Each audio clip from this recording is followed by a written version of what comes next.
Hello, YouTube subscribers. Today I just want to talk a little bit. I've got my interstellar music in the background on isolation periods that happen during spiritual awakening, how people will find themselves kind of losing their entire world, their friends, their family, people they have known basically overnight are disappearing.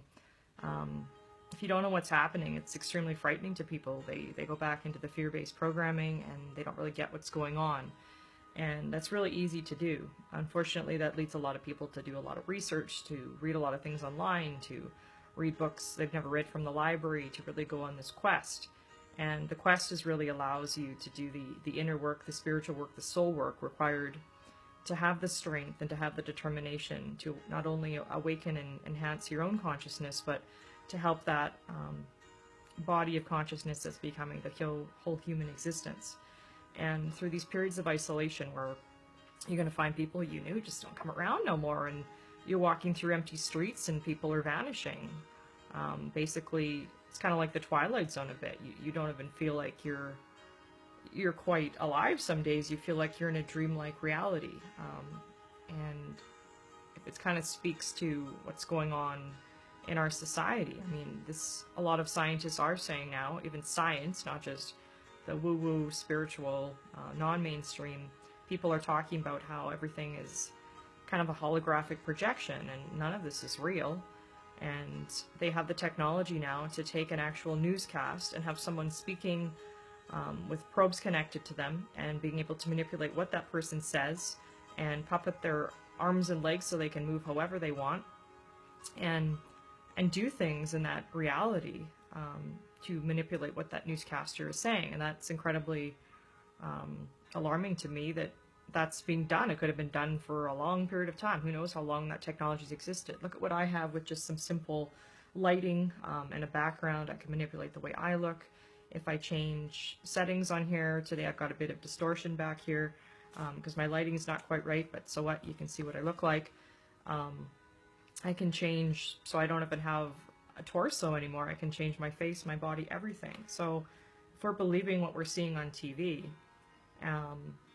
we're kind of going down a sketchy path, and people in mainstream do believe a lot of what they see. They believe what they see. They go with the propaganda, with the news media. They follow into that crazy trail of fear, and that's part of the program and part of how they want it to be. They want you to fall into the fear and the conditioning of what is, when in reality you should be thinking for yourself, spending time on the inner journey, not view it as social shunning, but view it as one of the greatest gifts a human being can ever have, which is finding out who they really are inside and finding out what the purpose of existence or reality and the whole scope of things is. People that are attracted to movies like Interstellar, which I've had students of mine that are, and some rare adults who talk about this kind of thing, who like Star Trek, who like Outside the Box, who've always been drawn to these realms. These are the people that are asking the deeper questions. These are the people that are thinking with their heart and not their head, and not falling in to these quasi-pseudo societal norms and roles that really have no bearing on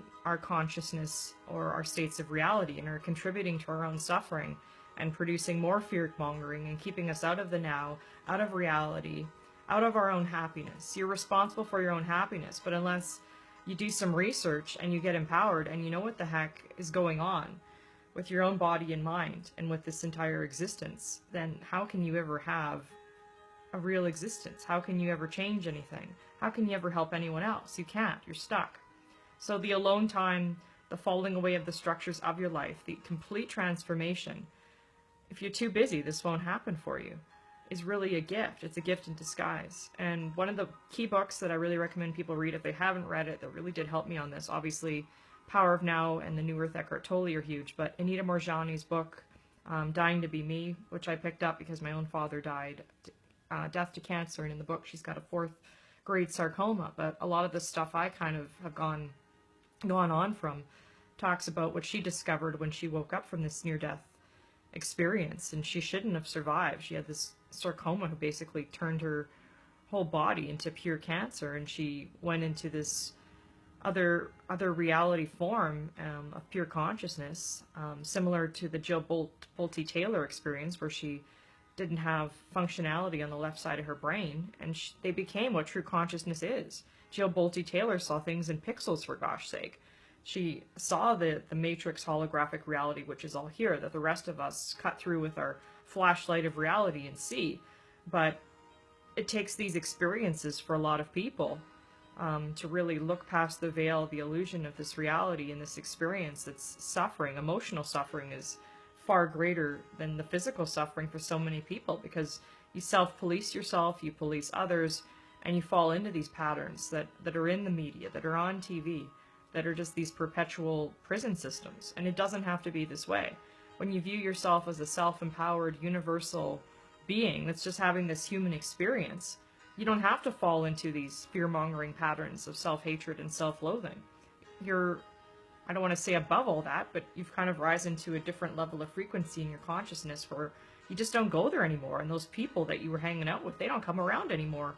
And it's beautiful. And you can watch films like Interstellar and realize there's so much more potential to this reality, to this existence, if you just think outside the box and don't allow yourself to have the thinking done for you by outside influences or other people that don't have a clue about reality or the real point of living or what love really is on an unconditional scale.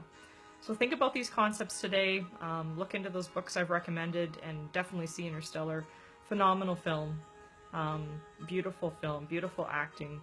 It's films like this that really challenge the whole system of things and make life a beautiful thing again, even amongst so much suffering and despair in our present system. Thank you so much, and keep up the good fight in this reality. Keep awakening people. Thank you so much, and have a great Sunday.